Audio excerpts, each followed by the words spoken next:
Mr. Speaker. I call the Honourable Nicola Willis. I wish to make a ministerial statement.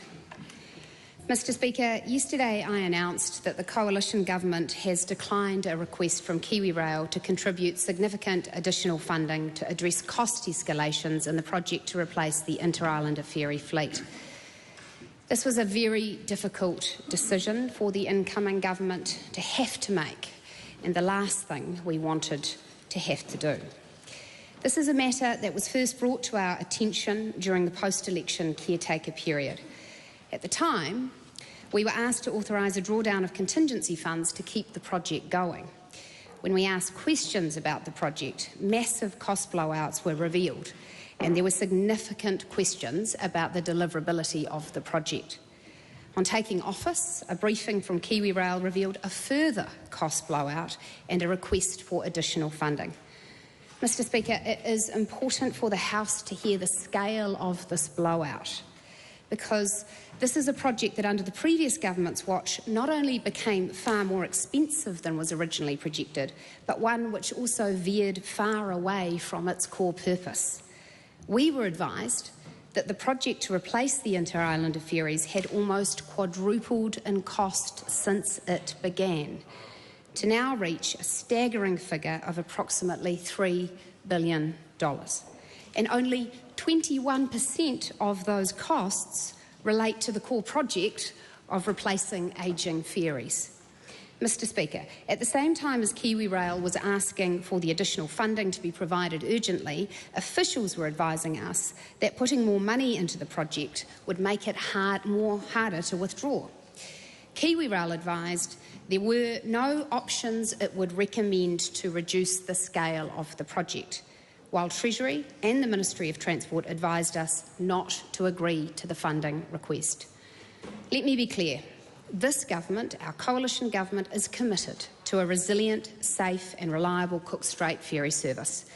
But that cannot mean that we have an open chequebook to provide whatever is asked in whatever circumstances that might arise. It would be irresponsible for us to continue funding a project that has diverted so far in scope and cost from the original proposal. We have a responsibility to ensure the public gets value for its money. And that is why, Mr. Speaker, the Coalition Government has declined a request from KiwiRail to contribute additional funding to this project. Members will have seen that KiwiRail is now looking to wind down the project and will work with the government, including my colleague State-Owned Enterprises Minister Paul Goldsmith, to look at alternative options. Mr. Speaker, I want to acknowledge that a lot of people have put a lot of time into this project, and they will be disappointed by this news. I thank them for their work, and I want to assure them that the Coalition Government is committed to a resilient, safe and reliable Cook Strait ferry service. And from here, we will be working with KiwiRail and with officials on alternative options for ensuring that connection. We will be looking at a full suite of options and drawing on expertise from a wide range of experts. We will be looking to learn lessons from what has happened here and ensuring it cannot happen again. One thing is for sure, we will not be repeating the cavalier approach taken by the former Labor government towards spending taxpayers' money. We have been advised that the outgoing government knew in February 2023 that the cost had blown out to $2.6 billion, but that was never made public. And we all saw yesterday the Controller and Auditor General's report into the previous government's investment in infrastructure. Yeah. Just, it highlighted how... To keep the ministerial statement, the government decisions. Yep. It highlighted the need for ministers to be careful with taxpayers' money.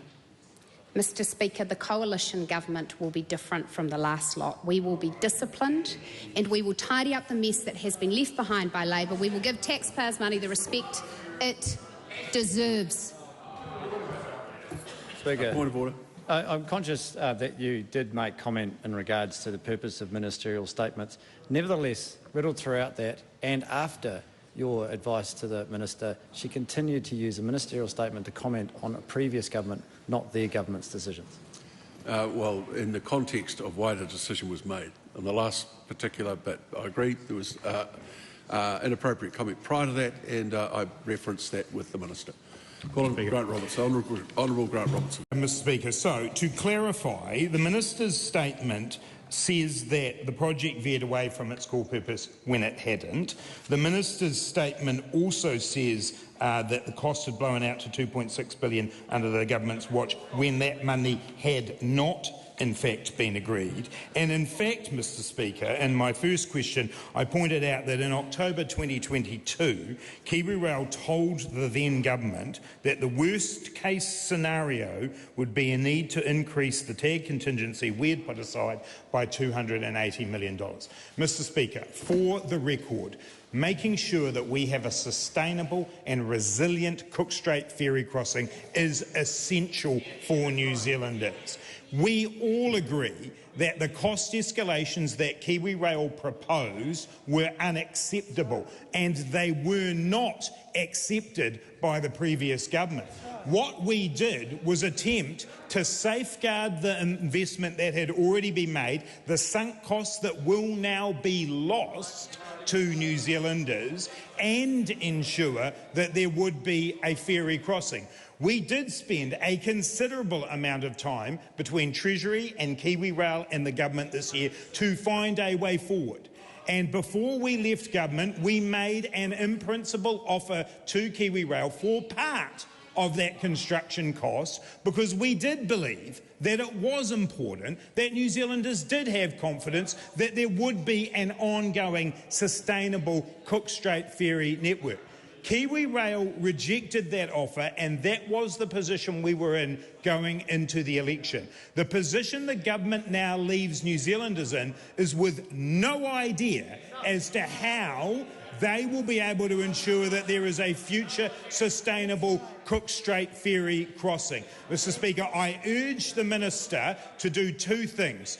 Find some certainty for New Zealanders and release the full documentation about this project so that New Zealanders can see how hard the previous government worked to keep a ferry crossing going for them in the future.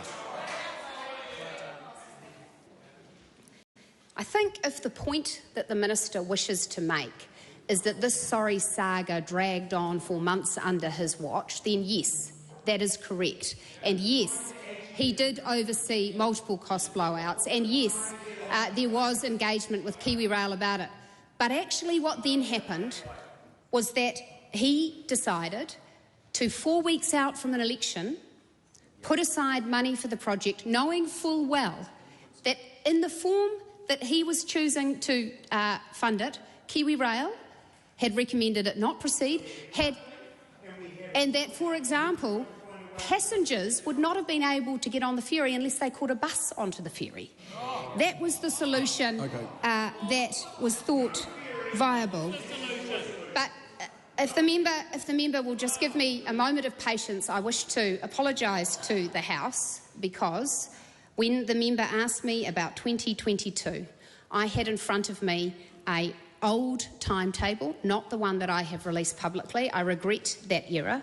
The member is correct that the timetable I have released publicly says that in October 2022, KiwiRail advised government of cost escalations in the terminals, noting market engagement with construction partners would result in initial price estimates for the terminals program in December 2022. KiwiRail noted that in a worst-case scenario, the tag contingency would need to increase by $280 million. Right on, Winston Peters. Speaker, under Standing Order 3651 and 1A, could I just say to ask the Minister whether this is a fact, that when this matter was in control, as quoted by Mr Robertson, in 2020 it was under control, but when experience and common sense left the room and the handbrake left the room, it was in 2021 they made that stupid decision without being able to see what it would cost eventually, and that's why it blew out. A 21% cost project for ferries became the kind of thing that they did over and over and over again, and the other project is Antarctica, where it's blown out as well 90% under their watch.